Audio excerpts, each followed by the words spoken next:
how to color correct your ski videos.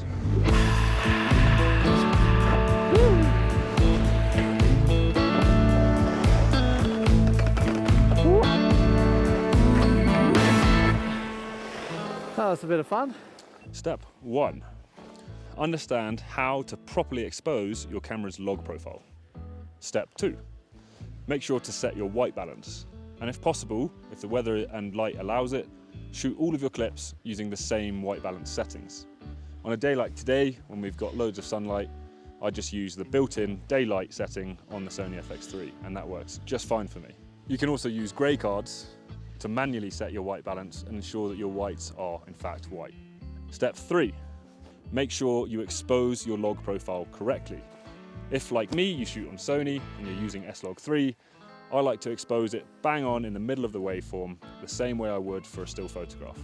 Once you're done shooting and we're in your editing software, we can move on to step 4. And that is to apply a log to Rec. 709 conversion LUT. You can download these direct from most camera manufacturers. If you use Sony, I'll put a link below for where you can get the official Sony conversion LUT, free of charge to use on your clips. When you're applying your log conversion, the best way to do it is apply it directly to the clip in your clip browser to keep your workflow nice and clear. You can find that setting under the extended tab on the information screen.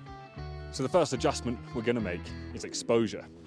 And for exposure, I like to use the Ansel Adams zone system, which I'll put here, to make sure that all of my colours sit within the right luminosity. Snow should sit at about 70 to 85%. Oh, that's cold. And your shadows should sit at about 20 to 25%. Ensure that the entirety of your clip sits between 0 and 100 on your waveform to make sure that you haven't blown out any highlights or underexposed any shadows. Next, we want to add some saturation.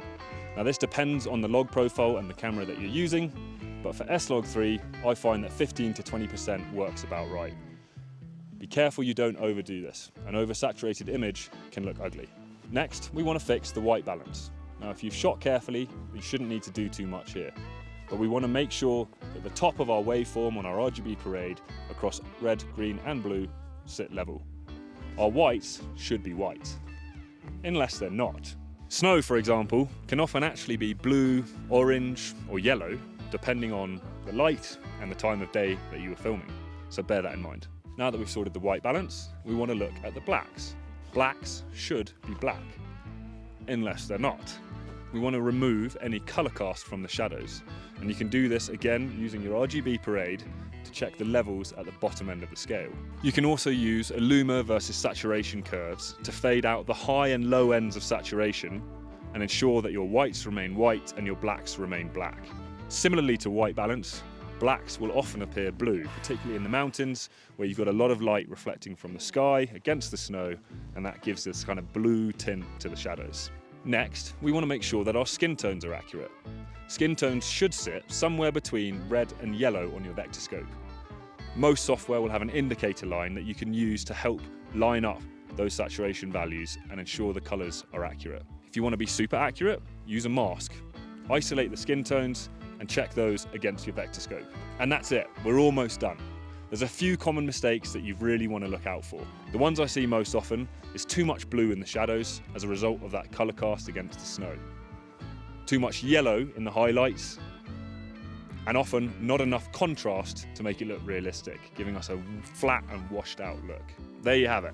We've gone from this to this. Stay tuned if you want to learn more, and I'll be releasing a colour grading video to follow on from this one, which I'll link up here. Thanks for watching.